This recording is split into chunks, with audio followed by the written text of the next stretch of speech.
Bonsoir et bienvenue dans 28 minutes avec notre club d'intellectuels, plus l'inénarrable Jean Quatremer, alias Yanis Tessera Palacios. Le club est réuni donc, il glousse, pour analyser les événements les plus marquants de la semaine. Parmi les dossiers du soir, l'annonce de la nouvelle stratégie militaire de la France en Syrie, l'accueil de 24 000 réfugiés par la France. Est-ce normal, est-ce suffisant ou est-ce un peu petit bras? Et Claude Askolovitch se demandera pourquoi la ministre de l'écologie Ségolène Royal est décidément la bête noire des Verts. Bonsoir Nadia, vous êtes morte de rire. Oui, déjà. Le torse vibre-t-il est en place, tout va bien, épatant. Bonjour. Bonsoir Isabelle. Bonsoir. Vous allez bien? Et vous avez votre canard? Très bien, je l'ai, oui. Bah alors, et je vous le montre, le voilà. c'est le moment de faire de la pub. Je vous le conseille. Montrez-le à Hop, l'antenne. je vous le conseille. Voilà. La drogue au travail. drogue au travail. Ça vous concerne, Jean? Bah, attendez, Millions de Français. les distributions de cocaïne dans les couloirs d'Arte, il faudrait qu'on en parle. C'est marqué. Jean Quatremer, en surchauffe, est néanmoins correspondant de Libération à Bruxelles. À part ça, tout va bien? Tout va très bien. Très bien. Mais vous êtes Semaine passionnante. Vous voulez vraiment revenir? Bon. Anne-Elisabeth Moutet, Oh, comment d'accord. allez-vous? Du thé, alors. Éditorialiste au Sunday Telegraph, on est ravis de vous retrouver. Et Raphaël Liogier, vous êtes sociologue, on est ravis de vous accueillir. C'est pas la première fois que vous êtes dans le club. Et je précise, j'annonce, car en général nos amis viennent toujours avec des livres et dont il s'agit de faire la promotion. Vous publiez dans un mois un livre contre le déclinisme. Le complexe de Suez, histoire de remettre un peu de positivisme dans cette ambiance de début d'année. Coco. Bonjour. Bonjour Coco. Ah voilà. Voilà, la une de Charlie Hebdo cette semaine. Merci Coco. De rien. Vous nous accompagnez Avec pendant toute l'émission à nos risques et périls. Voilà. On commence Renaud avec la première actualité de la semaine, l'arrivée en Europe et donc en France des réfugiés et les conséquences du geste généreux d'ouverture d'Angela Merkel sur l'Union européenne. Voilà, on a vu donc en Europe, Angela Merkel a pris la tête justement de position de exprimer une grande solidarité, une grande générosité en accueillant plusieurs centaines, en annonçant que l'Allemagne était prête à accueillir plusieurs centaines de milliers, jusqu'à 800 000 réfugiés. Quelles conséquences la position de l'Allemagne peut avoir sur l'Europe? On voit que les États européens ont bien du mal à se mettre d'accord, notamment sur la notion de quotas d'une part, et d'autre part sur le niveau de ces quotas. Jean Quatremer, est-ce que l'Europe peut répondre présente à l'appel d'Angela Merkel? Mais elle a déjà répondu présente. Dans un premier temps, la crise des réfugiés, on l'a appelé d'abord crise des migrants. On a mis un peu de temps à comprendre qu'il ne s'agissait pas de migrants économiques, mais qu'il s'agissait de réfugiés. C'est d'abord été une réaction d'égoïsme national. C'est vrai, chacun a réagi dans son coin. Les pays de l'Est n'en voulaient pas, la France n'en voulait pas. Mais ça perdure cette réaction-là. Non, on voit c'est bien, faux. On voit bien qu'il y a un certain nombre de pays européens qui s'inquiètent de voir beaucoup trop de réfugiés, c'est selon eux, arriver en Allemagne. Oui, mais aujourd'hui, ce qui est en train de se passer, c'est une cristallisation. C'est-à-dire, encore une fois, ce que prépare l'Europe va sortir par le haut. Par exemple, ce que vous appelez les quotas, qui est en fait simplement, on va se répartir les arrivées pour traiter les demandes d'asile. Ça ne veut pas dire qu'on va prendre 24 000 Syriens qui vont s'installer ici. Non, ils vont arriver ici, on va étudier leur dossier, et puis il y a certains qui seront admis, d'autres qui ne seront pas admis. Hein, ça dépend un peu de ce qu'ils ont, de leur histoire personnelle. C'était inimaginable au mois de juin, ça l'est aujourd'hui, parce que la crise prend de l'ampleur, et à chaque fois, les Européens sortent par le haut. Alors moi, je veux bien, il y a un côté quand même, on parlait du déclinisme, très décliniste. Le 13 juillet, sur la crise grecque, on expliquait que l'Europe avait explosé en plein vol, on s'aperçoit que ça n'est pas le cas, qu'en réalité l'Allemagne a été solidaire de la Grèce, et une nouvelle fois l'Allemagne montre l'exemple et tout le monde suit. Et bien justement, on parlait de déclinisme. Ouais. Raphaël Liogier, ouais, moi je sentiment? Je suis pas si sûr que l'Allemagne est en tête évidemment dans cette nouvelle façon d'envisager les choses vis-à-vis des migrants, mais la France est aussi partie prenante des réfugiés. Oui, mais j'ai dit migrants en général pour dire ni immigrés, ni voilà. Mais en juin, François Hollande avait accepté 6 000 réfugiés de plus. Oui. Bon, donc il y a déjà. Moi, je crois qu'on est face à un retour probable de la dynamique européenne avec la France et l'Allemagne, avec cet accord de la France et de l'Allemagne par rapport aux réfugiés. L'attelage de la générosité. Pour relancer une dynamique, il y a un vrai travail qui est fait entre la France et l'Allemagne et qui pousse les institutions européennes à faire quelque chose. Et je ne suis pas certain que les institutions européennes auraient pu réagir comme ça s'il n'y avait pas eu cette dynamique. On voit en même temps, Anne-Elisabeth Moutet, que l'ensemble de l'Europe n'embraye pas derrière le couple franco-allemand. Par exemple, la Grande-Bretagne a une position beaucoup plus restrictive. Et ça n'est pas la seule. D'en prendre 20 000. C'est le moins qu'on puisse dire, parce qu'on a fait l'alliance Hollande-Merkel sur l'accueil. Elle a été précédée d'une alliance Cazeneuve-Theresa May, c'est-à-dire le ministre de l'Intérieur britannique, sur au contraire faire tout bloquer à Calais. Et il y a une certaine incohérence dans la manière dont et le Danemark, par exemple, aussi a bloqué les trains venant de l'Allemagne. Donc on voit bien qu'il y a une Europe qui n'est pas si unifiée Ils ont débloqué depuis. Qui n'est pas si unifiée que ça. Mais en réalité, c'est parce que chaque pays a un langage différent. L'une des raisons pour lesquelles Cameron est extrêmement méfiant, il a fini par accepter 25 000 migrants, mais l'une des raisons pour lesquelles il est tellement méfiant, c'est que lui, il ne veut pas sortir de l'Europe. Or, pour la première fois, les sondages en Grande-Bretagne ont montré qu'il y a une légère majorité d'Anglais qui veulent répondre « nous voulons sortir de l'Europe » au référendum qui aura dans un an. C'est donc une question politique assez importante. Et la façon dont la question des migrants a été traitée, et l'impression d'ailleurs totalement fausse que la Grande-Bretagne a d'être assiégée, alors que ce sont des nombres réduits à un seul point de contact, pratiquement, et sur le sol français en plus, ça montre bien que le traitement politique doit en prendre compte, parce que sinon ils vont perdre ce référendum. Il ne faut jamais oublier qu'on a vu 56 députés pour les Écossais aux élections récentes, mais qu'en nombre de voix, UKIP a fait 2,5 fois plus. Très bien. C'est juste une question de répartition. Je précise quand même que les exemples que vous citez, Danemark, Grande-Bretagne, on pourrait ajouter Irlande aussi, ne participent pas à la politique européenne d'asile et d'immigration. Ils ont ce qu'on appelle un opt-out, ils sont en dehors d'eux. Et les pays d'Europe de l'Est aussi, qui se montrent extrêmement réticents, il faut le comprendre, c'est les pays d'émigration traditionnellement. On partait de chez eux pour aller ailleurs. C'est la première fois qu'ils reçoivent des gens. Jean Quatremer, je voudrais qu'on voit des images qui viennent justement d'un des pays de l'Est de l'Europe. En l'occurrence, c'est la Hongrie. Regardez ces images, elles sont absolument édifiantes. C'est une reporter, web reporter, on n'a même pas envie de dire une journaliste d'une crypto-chaîne hongroise qui a été filmée en train de faire un croche-pied à des réfugiés, en l'occurrence un père ou une mère qui portait un enfant, un bébé en bas âge dans les bras. Et vous vouliez, alors les images ont fait le tour du monde et du web, vous vouliez réagir sur ça? Alors, donc la journaliste s'appelle Petra Laszlo, elle travaille pour une chaîne, une télévision sur le web d'extrême droite. Elle a été licenciée immédiatement. Elle fait l'objet d'une enquête. Voilà, elle fait l'objet d'une enquête, elle s'appelle Petra Laszlo, donc je répète son nom, il ne faut pas l'oublier. Mais ça montre une chose, parce que vous voyez, c'est le journalisme qui n'est plus journaliste. C'est le journalisme qui se croit acteur, qui agit sur le terrain. C'est la fin du journalisme. C'est la mort surtout, non? Oui, non, je crois que c'est vraiment... C'est pas la première fois qu'on voit des journalistes qui interviennent, qui se prennent pour des acteurs et pas des observateurs. En dehors du problème des journalistes, je pense que c'est caractéristique d'un risque que peut faire peser justement sur l'ambiance européenne cette histoire des migrants. C'est que soit c'est l'occasion d'une nouvelle dynamique, soit c'est la focalisation sur l'encerclement de l'Europe, et ça nourrit UKIP, United Kingdom Independence Party, le Front National et un certain nombre de partis aussi. Le Front de gauche. Et le Front de gauche, exactement, en Europe. Conclure. Et ça c'est très grave. Oui. Ça c'est très grave parce qu'on a vu hier l'entretien de Nicolas Sarkozy pour Le Figaro, où il mélange tout, c'est ça le risque, il mélange justement la question des migrants, des réfugiés, de l'immigration, en nous expliquant... C'était avant-hier, mais on n'a plus le temps. En parlant de désintégration. On n'a plus le temps d'en parler. On y reviendra sans doute dans le club de la semaine prochaine. Coco, vous aussi, vous intervenez sur ce dossier. Eh oui, c'est la question épineuse des réfugiés. Il y a une réfugiée de TF1 qui demande l'asile à 21 On l'aime beaucoup, on y réfléchit.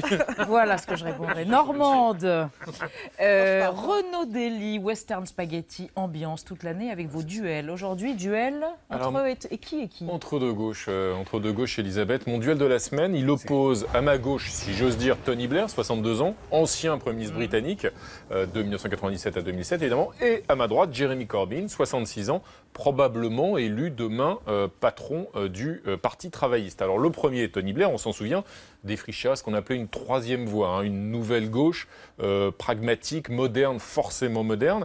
Il avait notamment une formule, il n'y a pas de solution de gauche ou de solution de droite, il y a des solutions qui marchent et d'autres qui ne marchent pas. Bref, pour Tony Blair, l'idéologie, c'est un gros mot. Eh bien, pour Corbyn, c'est exactement l'inverse. L'idéologie, c'est une décoration.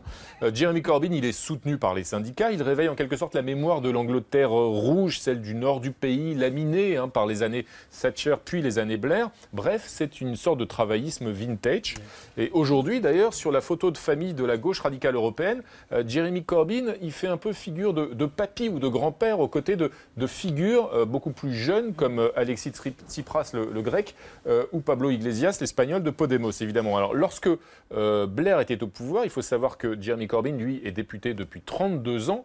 Il n'a cessé de s'opposer à la politique de Blair. C'est un militant pacifiste qui prit notamment la tête d'une vigoureuse campagne contre la guerre en Irak. Et puis, Il fut le député travailliste le plus rebelle à l'endroit des consignes du groupe du Labour, puisqu'il a voté à 148 reprises à la Chambre des communes contre les consignes du groupe, du groupe Labour auquel il appartenait. Bref, c'est un frondeur. C'est un frondeur invétéré, viscéral, permanent. Et ces gauchistes le traitent évidemment ces détracteurs, pardon. Ça alors, c'est le lapsus de l'année. Il adore Les détracteurs le traitent de gauchiste. Non, épargnez un peu d'indulgence. Il manque quelque chose dans ce portrait. Mais ça Il n'est est pas végétarien. fini. Mais ça n'est pas fini, Anne-Elisabeth. Il est aussi végétarien. C'est vrai. Terminé. Et puis ces détracteurs, donc Tony Blair en tête, tremblent, frémissent de le voir prendre la tête du Parti travailliste. Depuis 8 ans qu'il a pris sa retraite, on sait que Tony Blair a fait fortune notamment en tant que conférencier à travers la planète. Et bien entre 2 colloques grassement rémunérés, il a pris sa plume pour supplier les 600 000 militants travaillistes qui sont appelés à voter, je cite, de ne pas revenir aux politiques du passé. Et Tony Blair, il ne manque pas d'une occasion, on va l'écouter, d'ironiser justement sur le danger Corbyn. On l'écoute. Quand les gens disent que leur cœur bat pour ce type de politique, je leur dis, là, vous avez besoin d'une transplantation. Alors, c'est drôle peut-être, mais c'est aussi un petit peu méprisant, parce que est-ce que finalement c'est si surprenant que les militants travaillistes soient tentés par un coup de barre à gauche, alors que les 2 derniers héritiers de Blair ont subi 2 défaites cinglantes lors des législatives de 2010 et de 2015. Qu'en pensent ces gauchistes? Non, mais d'abord, on a oublié une chose, qui sont les fréquentations déplaisantes de Jeremy Corbyn. Et ça, c'est en train de ressortir. C'est quelqu'un qui a des amis qui nient l'existence de l'Holocauste. C'est quelqu'un qui n'a jamais rencontré un totalitaire de gauche ou du tiers-monde sans déjeuner à sa table. C'est quelqu'un qui dit « Non, j'ai jamais rencontré machin », et puis on se rend compte qu'il a déjeuné avec lui la semaine précédente. Et il a de fortes chances d'être plébiscité. Il va totalement être plébiscité. Alors la question, c'est comment il faut savoir qu'on a changé les statuts. Comment expliquer cette popularité? Et est-il un danger pour l'Europe, du coup? On a changé les statuts du Parti travailliste de façon à ce que, avant, c'était les députés qui élisaient le leader du parti, dans la mesure où c'était automatiquement ce leader qui devenait Premier ministre.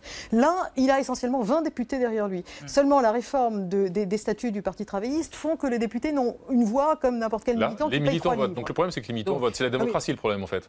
Il y a un autre problème qui va. Oui, ils sont en train de préparer une purge de tous les députés. Non, mais pour revenir à ce qu'on disait avant, il y a quelque chose de fondamental. Il est en train de préparer un coup. Mais il y a quelque chose de fondamental dans sa posture. Non, parce que c'est exclusivement les activistes, si je peux me permettre de terminer. Pas tous en même temps. Oui. Parce que d'un côté, il y a le côté l'image du dandy, du vieux dandy, aussi du vieux dandy d'extrême gauche, marxiste, écologique, végétarien. Si, il n'est pas Jojo pour un dandy.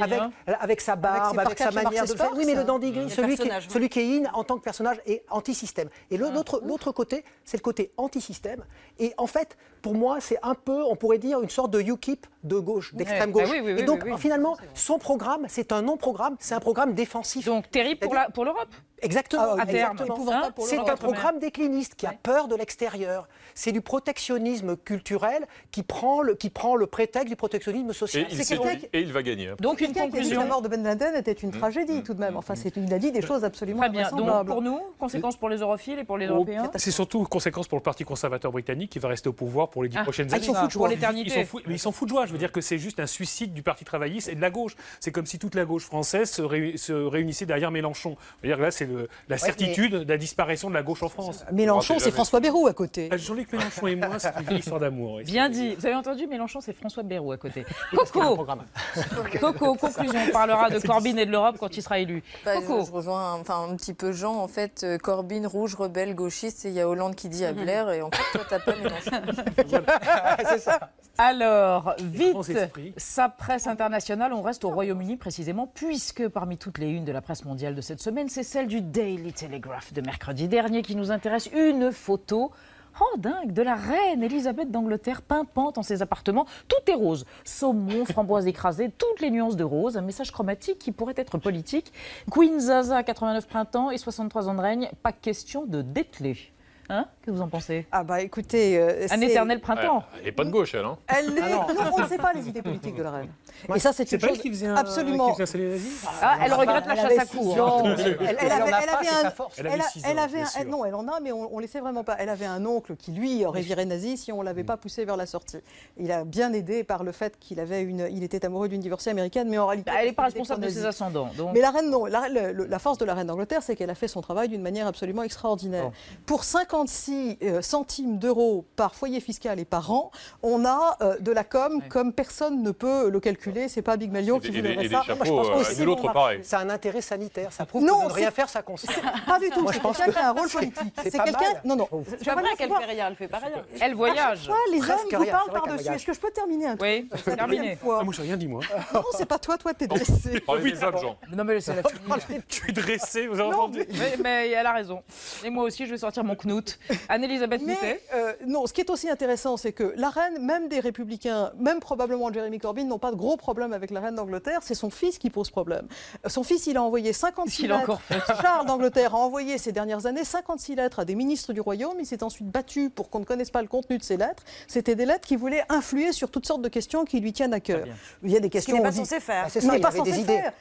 L'horreur. Il recommence. Hein. Et écologiste en plus. La monarchie, Ah oui, voilà. la monarchie ne doit pas avoir d'idée politique. Si on est d'accord pour ne pas faire construire un gratte-ciel en béton dans Londres, on peut se demander pourquoi l'héritier du royaume a des opinions en disant qu'il faut mettre de l'argent de la sécurité sociale dans l'homéopathie qui ne sert à rien. Je pense que ça ira là. Il y a des gens qui sont. C'est bon là. Elle est Je pense lancée. que hein. c'est bon là. Voilà. Donc, On la a compris reine. que vous n'étiez eh ben, pas du tout Voilà. monarchiste. God save the Queen. Voilà, exactement. On a compris. Alors, Exactement. Coco, cher Coco, Oh, ça va être The Queen, gratiné, je voilà, le sens. c'est ça, la Queen, ça va. 63 ans de succès. Oh, Une dragée fou. C'est élégant. Oh, C'est Coco. le prince Charles aimerait ça. Ben oui, ben oui. Vous savez ce qui collectionne le prince Charles? Les Non. sièges de toilette. Oh. Et elle me trouve lourd, Coco. Alors Nadia, on va essayer de remonter un Oui, peu le niveau essayons. après les sièges de toilette, les dragées Fuca et les mictions des uns et des autres. Rachida Dati, ah bah non, on retombe. Non, alors c'est ça, quoi c'est- on est Un pas hashtag remonté. C'est vous. Ça, Un c'est du hashtag. c'est du bonheur, Rachida. C'est mon hashtag de la semaine. Effectivement, c'est choc émotionnel. Alors, j'ai vérifié pour qu'on sache bien de quoi on parle. Un choc émotionnel, c'est ce qui résulte d'un événement traumatisant qui submerge la faculté que possède un individu à faire face aux émotions, rien que ça quand même. Et celle qui a été submergée, c'est l'ex-ministre, en effet, et actuelle eurodéputée Rachida Dati. Elle a eu une semaine très difficile, Rachida Dati, et ça a commencé lundi avec la diffusion de l'émission Cache Investigation sur France 2, qui a révélé un certain nombre d'affaires avant ça, et qui ce jour-là était consacrée au lien trouble entre les politiques français, nos politiques, et la riante République démocratique d'Azerbaïdjan, et surtout avec la diffusion de cette séquence qui nous apprend déjà une chose, il arrive à Rachida Dati de fréquenter le Parlement européen. On regarde. Est-ce que vous avez un lien direct ou indirect avec GDF Suez? Madame Dati, vous êtes élue, vous devez défendre l'intérêt général, donc on veut savoir si vous défendez des intérêts privés. C'est juste une interview, je vois pas ce qui vous fait peur, franchement. Je vois peur de vous, ma C'est une interview. Non, mais quand je vois votre carrière pathétique. Alors, des politiques qui expliquent à des journalistes que leur vie est morne et pathétique, ça arrive souvent. Hein, Jean Quatremer pour en témoigner. Là, en Même une autre l'occurrence, fois. Sauf que on c'est a vrai. des images. Et en plus, c'est pas totalement faux. Pour comprendre tout de même le contexte, C'est une Élise passionnante. Lucet tentait d'interroger Rachida Dati sur une enquête dont elle fait l'objet au Parlement européen. Elle est soupçonnée de conflit d'intérêts avec GDF Suez en faveur notamment de l'Azerbaïdjan. En tout cas, l'eurodéputée a eu du mal quand même à se remettre de cette altercation. Elle a vraiment souffert puisqu'elle a, par le biais de son avocat, dégainé un certificat médical de toute beauté attestant qu'elle est en état de choc émotionnel. Elle l'a extrêmement mal vécu. On l'a vu dans cette image. C'est elle qui a le plus souffert, c'est sûr. C'est une riposte qui a évidemment déclenché l'hilarité générale sur Twitter. On n'avait pas fait mieux depuis la phobie administrative. Il y a un internaute qui, très gentiment, lui a envoyé une ordonnance pour qu'elle se sente mieux. Il lui propose de lui faire un bisou le matin, un bisou le midi et un bisou le soir pour que ça aille mieux. Et Rachida Dati, il faut effectivement le vouloir. On en a connu qui ont voulu. Rachida Dati, Beaucoup d'après les rumeurs. il y a des chiffres qui circulent. Rachida Dati n'est pas, sur une non, ambulance. non, c'est pas bien. Rachida Dati n'est pas la seule à être sous le choc puisque l'Azerbaïdjan a également très mal vécu cette affaire. Ils ont porté plainte contre Émotionnel chez l'émission les Azéris. et contre le journaliste pour diffamation parce que Cache Investigation a eu l'audace de rappeler que ce pays, qui est le nouveau meilleur ami de la France et de François Hollande, est aussi une dictature. En Azerbaïdjan, on n'a pas de liberté, mais on a du pétrole, visiblement. Non, mais Rachida Dati, c'est vraiment une habitude dès qu'on lui pose des C'est pour ça que questions. vous allez passer sur les droits de l'homme, mais tout de suite, il revient à Non, Rachida non, mais Dati. parce que c'est quelqu'un d'assez intéressant. Cela dit, il y a Rachida Dati, vous avez aussi Marine Le Pen, Florence Philippot, c'est la même, ou Jean-Luc Mélenchon, sont des gens qui ne supportent pas que les journalistes fassent leur métier et posent des questions.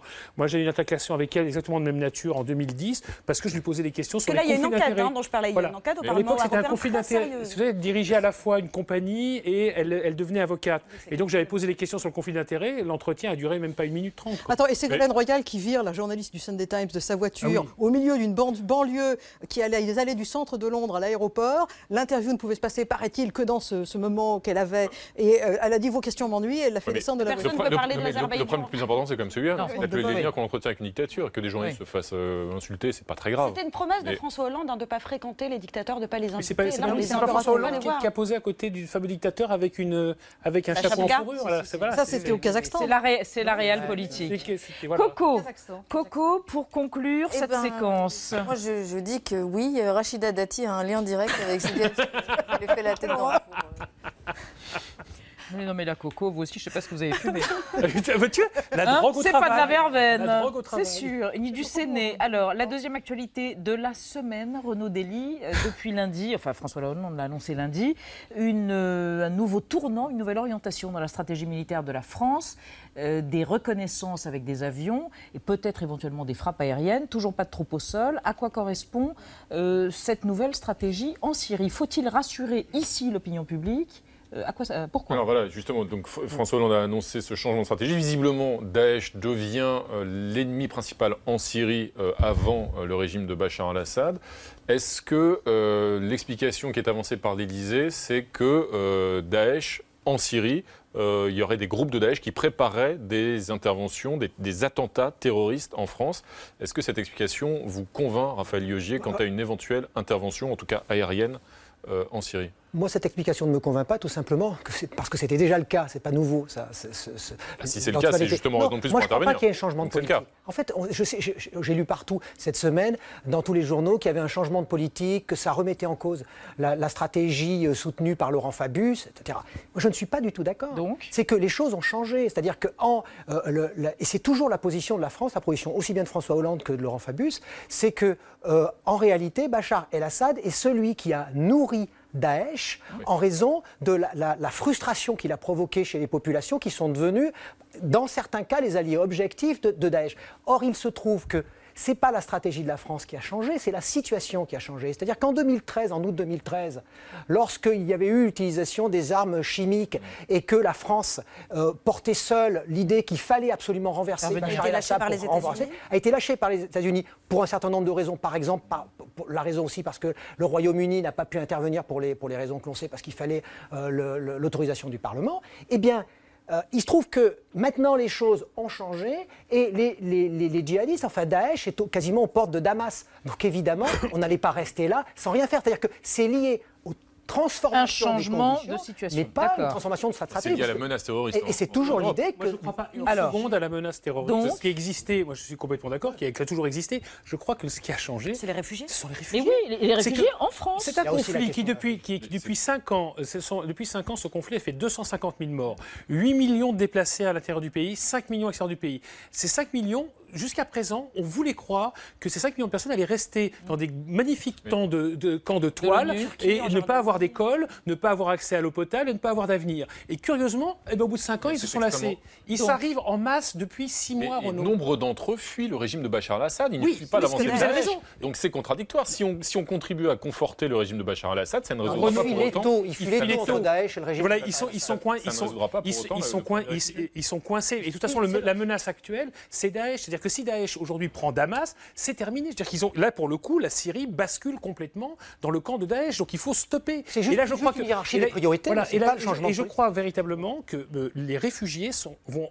Parce qu'ils arrivent chez nous, c'est peut-être la bonne nouvelle, et bien ça va nous obliger à aller régler le problème sur place. C'est-à-dire qu'on va y aller d'une façon ou d'une autre. Anne-Elisabeth, avec des troupes au sol, je n'en sais rien. Ça, imaginons un tout petit peu une forme de perversité dans le raisonnement et un raisonnement d'une partie de billard à 3 bandes, qui évidemment n'arrive jamais avec les hommes politiques. Se pourrait-il aussi que cette nouvelle stratégie militaire corresponde à un désir de rassurer les opinions publiques, en l'occurrence l'opinion publique française, qui voit arriver des réfugiés et qui pourrait se dire il y en aura trop, il y en aura toujours. Donc en disant nous allons frapper à la source, cela calme par ricochet les opinions publiques qui pourraient tenter de tomber dans les bras de Marine Le Pen et autres. Alors, je ne pense pas que l'opinion publique française soit naïve au point de penser qu'on va résoudre par une présence aérienne, même par des frappes, les solutions. Mais en revanche, François Hollande sait qu'il a réussi à avoir des points en plus dans les sondages à chaque fois qu'il a agi militairement. En chef militaire.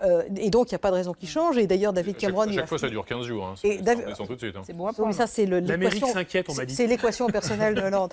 Mais David Cameron, il vient de donner un cadeau d'anniversaire, enfin de super jubilé à la reine formidable. Il a fait 3 drone strikes, c'était des frappes par drone sur 3 djihadistes qui avaient été repérés par les services de renseignement et qui, paraît-il, même chose, non seulement voulaient faire des attentats en Grande-Bretagne, mais contre la reine. Alors pouf, on les a eu. Mais pour sa popularité, un homme qui est en train de céder à l'Europe, c'est formidable aussi. Donc tout ça, c'est des raisons de politique intérieure. Coco ? Et j'ai 2 dessins. Alors, le premier, une intervention au sol de Hollande et une intervention au ras du sol de Sarkozy, qui avait dit dans le Canard enchaîné que c'était une couille molle ou un truc comme ça. Oui, ça couille molle. Et un vol de reconnaissance de Hollande, on parlait des sondages, voilà, c'est pas gagné. Quand même. Merci Coco. Alors une nouvelle rubrique, ça va aller vite dans notre club, c'est le mot de la semaine. Toutes les semaines, un mot qui a dominé absolument l'actualité. Là, en l'occurrence, c'est le mot travail, du latin, trépalium, torture. Pourquoi ? À cause du fameux rapport qui a été rendu à Manuel Valls ? Combrexel, le rapport Combrexel du nom de son auteur, qui donc vise à simplifier le code du travail, qui était un serpent de mer de la politique française. Mais pour autant, le président de la République a déjà fixé 2 limites, 2 bornes à ne pas franchir. C'est la durée légale du travail, en l'occurrence les 35 heures qui ne seront pas remises en cause, et puis le SMIC, qui demeurera national, et lui aussi qui ne sera pas remis en cause. Dès lors, est-ce que jusqu'où peut aller cette simplification du code du travail ? C'est une nécessité parce qu'en France, on est sans doute l'un des seuls pays, l'un des derniers pays où les rapports sociaux sont organisés par l'État. Il faut qu'il y ait un socle minimal social qui soit organisé par l'État. Même le SMIC, je pense que ça pourrait être discuté branche par branche. Il faut un socle minimal qui devrait être abaissé et puis branche par branche, on verrait en fonction de... Abaisser le SMIC encore ? Abaisser la garantie, absolument, oui. Et c'est parce que aujourd'hui, quand vous voyez le niveau du SMIC par rapport au salaire des classes moyennes, c'est vrai que ça se rapproche dangereusement et ça aboutit à un appauvrissement général des classes moyennes. Ça, actuellement, c'est ce qui se passer. L'enjeu, c'est de faire du contrat. Non, c'est de faire du contrat. C'est de faire du contrat. Et donc, à chaque fois, dans chaque branche, on pourrait imaginer effectivement que ce soit les syndicats et le patronat qui organisent les rapports sociaux. C'est ce qui se passe en Allemagne, ça fonctionne très bien.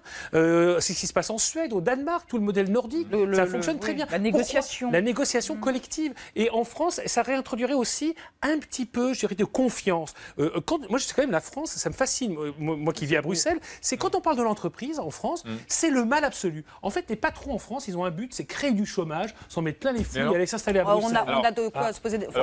Alors, est-ce qu'on peut effectivement faire confiance au patronat et au MEDEF, comme le fait visiblement Jean Quatremer ?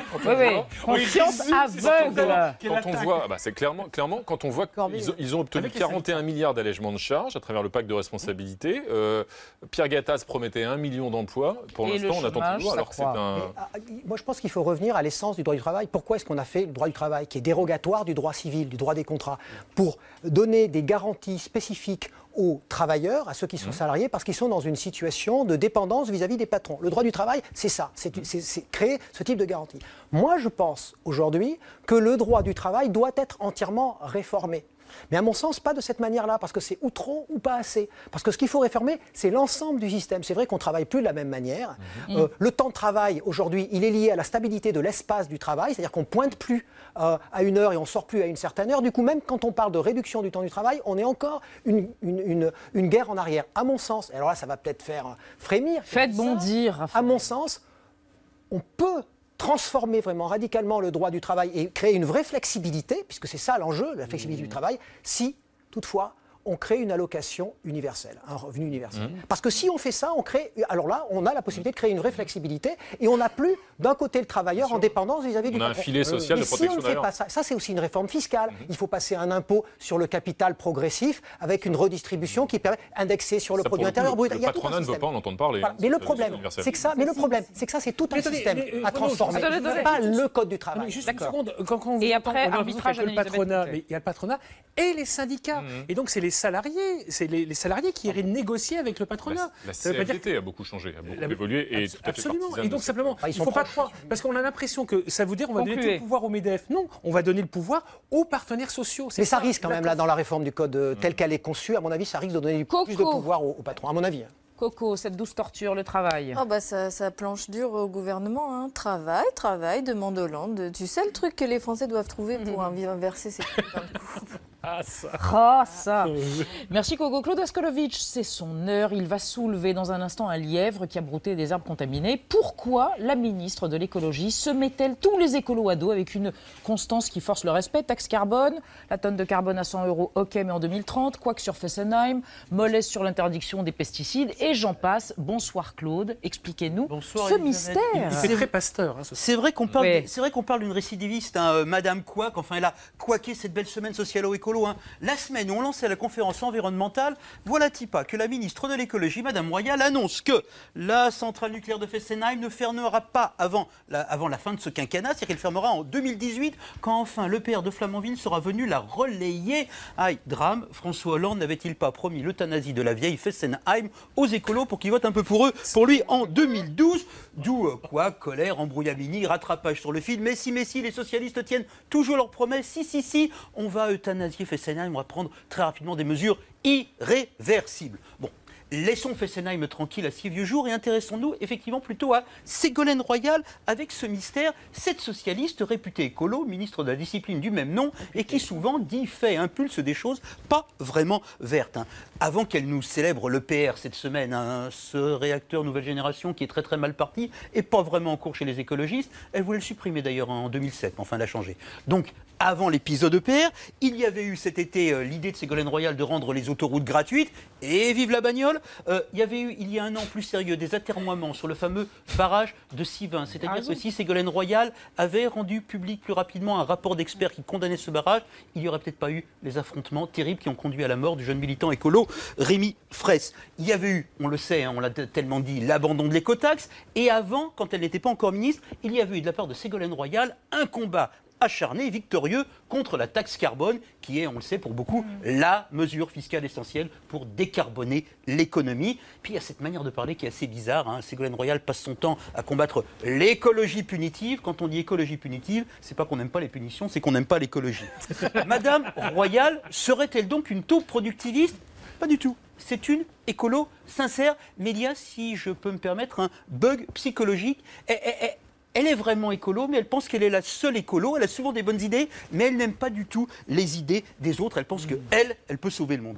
Par exemple, quand sous Sarkozy, elle combattait victorieusement la taxe carbone, c'est parce qu'elle avait la solution. Parce que chez elle, dans son Poitou-Charentes, il y avait des entreprises qui travaillaient à construire une voiture électrique. Elle ne parlait que de ça.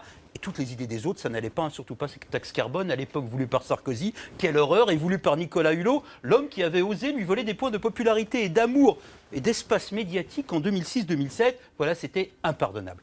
Et dans la séquence actuelle, celle de cette semaine, et c'est très intéressant, on l'a mal entendu, Ségolène Royal. Ce qu'elle nous a dit, c'est que Fessenheim pourrait fermer quand l'EPR de Flamanville rentrerait en service. Pourquoi? Parce qu'il y a maintenant une loi qui bloque à un certain niveau la production d'électricité nucléaire. Quelle loi? La loi de transition énergétique, dit également loi Royale. Sa loi à elle, Ségolène Royal, qu'elle a fait voter. Et donc, c'était grâce à sa loi à elle, Ségolène Royal, que l'on pourrait fermer Fessenheim, pas à cause des promesses vaseuses de son ex qui a réussi dans la vie. Voilà. Mais, les gens sont méchants, les écolos sont bornés. Ils n'ont pas compris que Ségolène Royal voulait et pouvait nous sauver. Voilà, maintenant, c'est dit. D'accord, une camisole pour Royal, un calmant pour Claude Askolovitch, et on y va. Une expression qui correspond assez bien, c'est qu'elle a beaucoup d'idées, mais peu de suite dans les idées, là, presque. Oui. Ça a du mal à suivre. C'est pas la ministre de l'écologie, c'est la ministre de la communication sur l'écologie. C'est pas tout à fait la même chose. Mais il y a aussi le fait que François Hollande la laisse faire. Et François Hollande la laisse faire parce qu'il est absolument persuadé de son génie politique. Et il a défini son génie politique à suffisamment de gens pour que ça sorte dans le Canard enchaîné. Et qui est, quel que soit le sujet dont elle s'empare, elle peut avoir une page dans les journaux. Parce que pour François Hollande, c'est encore une fois le succès de communication de Ségolène. Il y a cette admiration, un instant contrariée par Valérie Trierweiler, mais maintenant... Comment vous expliquez que dans tous les sondages, c'est la ministre la plus populaire du gouvernement? Parce que c'est la ministre de la communication, encore une fois, c'est la vraie ministre de la communication, et ça marche. Interprétation sentimentale intéressante. Moi, je crois qu'il y a un problème elle n'avait pas de job, elle est numéro 3 du gouvernement maintenant. Si on peut un peu décharger la barque déjà grande. Chargeons-la pour Manuel Valls. Chargeons Manuel Valls, change le gouvernement, qui cède beaucoup à la FNSEA, qui cède beaucoup à l'agriculture productiviste. Qui a effectivement accordé un moratoire de 6 mois sur les normes environnementales récemment, voilà. Ce qui est tout aussi scandaleux. Donc le bug et les coquilles d'histoire sont effectivement les écolos qui se rendent compte, mais un peu tard, que les socialistes ne les n'étaient pas du tout écolos. Ils sont productivistes, ils sont pro-nucléaire, ce qui est leur droit le plus strict d'ailleurs. Mais il n'y a pas que Ségolène Royal. Ségolène Royal, elle a une manière un peu particulière, on va dire, de se vendre. On a compris. Ça se voit plus. C'est son ministère. Coco. Eh bien, regardez, la réponse de Coco. Oh, bah résumons ça comme ça, élégant. il faut fermer la centrale royale. Eh ben, voilà. Ah oui. C'est élégant. Alors, il est l'heure de vos photos. Vous avez chacun choisi une photo qui résume la semaine, d'une manière ou d'une autre. On va commencer, on va rester dans le vert, Jean Quatremer, avec une photo qui décrit une forme de tartufferie de la part du gouvernement, c'est bien ça? Le fameux tapis vert qui a été déroulé à l'Élysée jeudi. Voyons-le. Pour voilà, ce fameux tapis vert qui remplace À le quelle tapis occasion rouge. Voilà, c'est pour l'inauguration, le lancement de COP21. Alors, vous savez ce que c'est que COP21? Je me suis demandé, COP21, vous parlez aux gens de COP21. C'est la conférence des partis.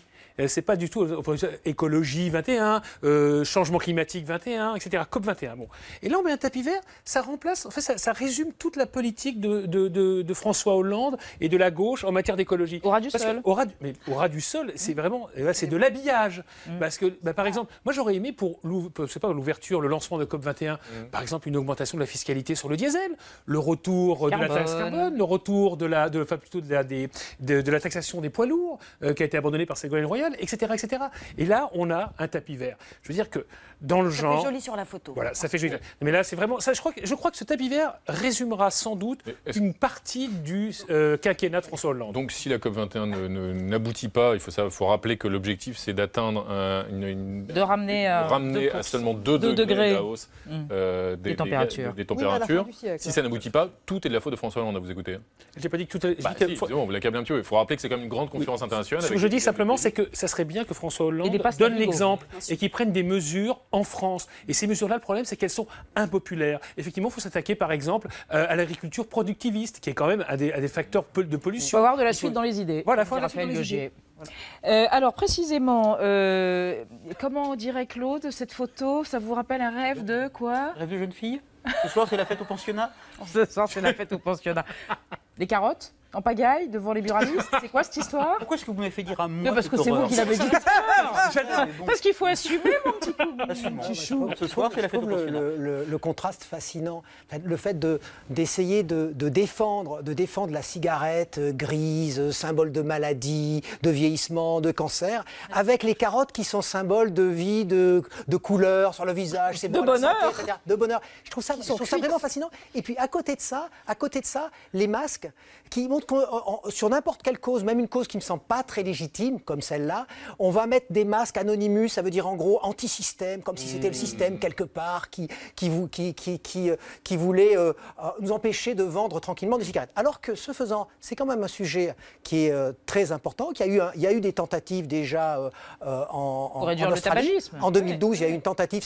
En fait, c'est une Australie, ça ne marche pas. En Australie, c'est faux. En Australie, ça a marché. Entre 2012 et 2014, justement en décembre 2014, on s'est rendu compte qu'il y avait une réduction. Ça a été le taux le plus bas de consommation de tabac en Australie de toute l'histoire de l'Australie. En 2 ans. Est-ce qu'on peut admettre 5 minutes que ce paquet neutre balaye toute une part de notre histoire? Les petits déguisements, c'était les paquets de clopes qu'on fumait de mon temps au lycée. Au tabac Le Chaptal, c'est en face de mon bahut. On peut parfaitement nous pleurer. Il nous embête et je fume pas. Mais non, mais pleurer, c'est du Pérec. Et c'est justement parce que... C'est vrai, on a le droit de se souvenir de rien. Non, c'est parce que ça balaye toute la narration à travers laquelle on va se raconter et du coup, ça devient moins désirable, effectivement. Renaud, vous vouliez rajouter quelque chose? Au-delà des souvenirs de mon voisin, est-ce qu'il n'y a pas une autre contradiction dans les slogans pas de souvenirs.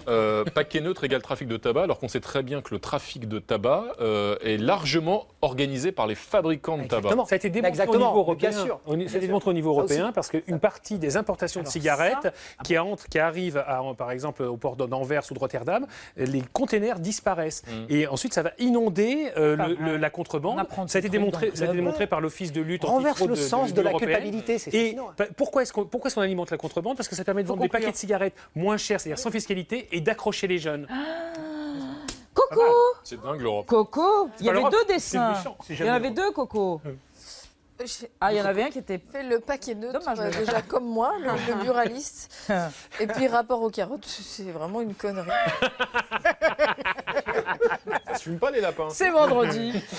Alors, Anne-Elisabeth Moutet, il vous reste du temps. Votre photo, s'il vous plaît. Ce sont des ballons, j'attends qu'ils... Voilà, regardez-moi comme c'est beau, on dirait une belle fête. Oui, mais... C'est formidable, vous savez où c'est au Tibet. C'est la Chine qui fête, je crois, l'autonomie de la région du Tibet. Et nous allons passer totalement sous silence le fait que la région du Tibet, non seulement voudrait pas être autonome de cette façon-là, mais même c'est une région qui a été d'abord envahie par les Chinois et ensuite à qui on a retiré toute sa tradition culturelle. Et alors le fait qu'on fasse ensuite des fêtes pour fêter son autonomie, après qu'on ait importé des colons chinois par millions, c'est une joie qui est un petit peu fausse. Alors, je m'empresse de rajouter, parce que j'ai mauvais esprit, que personne n'a jamais suggéré qu'on fasse un boycott et de la diversion BDS des produits chinois, qu'on n'a pas dit cessez d'acheter des iPhones, cessez d'acheter tout ce que vous achetez en réalité, et que c'est tout de même à deux vitesses, mais on pourrait se poser des questions sur la politique chinoise. Voilà. Merci Anne-Elisabeth. Tous les vendredis, un type de prime abord lugubre, en réalité un gonze fantasque, c'est ce qu'on dit. En tout cas, il s'appelle Benoît Forgeard et il nous propose sa dérive des incontinents, une géopoétique au travers de territoires probables et surtout improbables. Ce soir, on se penche sur le lieu dit Montjoly, le berceau mondial de l'inhospitalité. Bonsoir. Il semblerait, et c'est tant mieux, que le regard de l'Occident sur les réfugiés ait subitement changé. Ce n'est hélas pas le cas partout. À titre d'exemple, intéressons-nous ce soir à la péninsule de Montjoly, berceau mondial de l'inhospitalité. Depuis quelques années, Montjoly est la proie d'un courant migratoire exceptionnel. Profitant de la marée basse pour fuir leur pays d'origine, l'île voisine de Cossas, des joggeurs affluent par milliers, traqués sans relâche par leur prédateur naturel, l'ours des buissons. Pour généreux qu'ils sont, les habitants de Montjoly ont fini par se lasser des joggeurs qui les fatiguent à courir sans but à travers le paysage. Est-ce un scandale alors si leurs architectes fabriquent d'abord un petit muret, puis un toit afin de se protéger?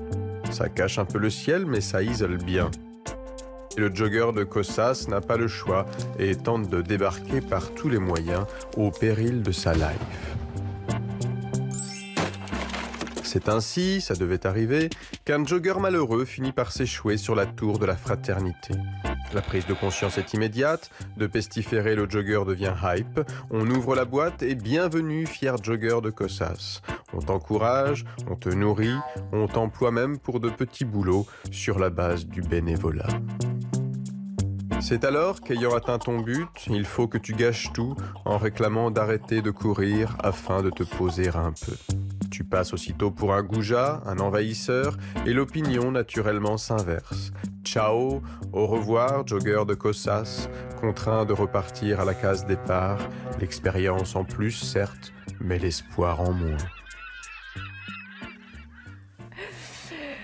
L'émission est terminée. Vous avez un dernier dessin, Coco ? Oui, allez, soyons sympas avec Claire Chazal. À lundi dans 28 minutes. Eh ouais, je ne suis qu'un CDD. Merci, mes amis. On va voir. Rendez-vous lundi à 20h05. Merci à tous les trois. Peut-être adieu, donc. Sur l'antenne d'Arte ce soir, mes garçons sont de retour. J'aimerais pouvoir le dire à titre personnel, mais ce n'est qu'un film vivifiant, paraît-il, sur le deuil. Dans le film est formidable, avec Clive Owen. À lundi 20h05, donc. C'est un suspense total. Mais l'invité de la P1 sera Alexandre Astier. Tchuss, bis Montag.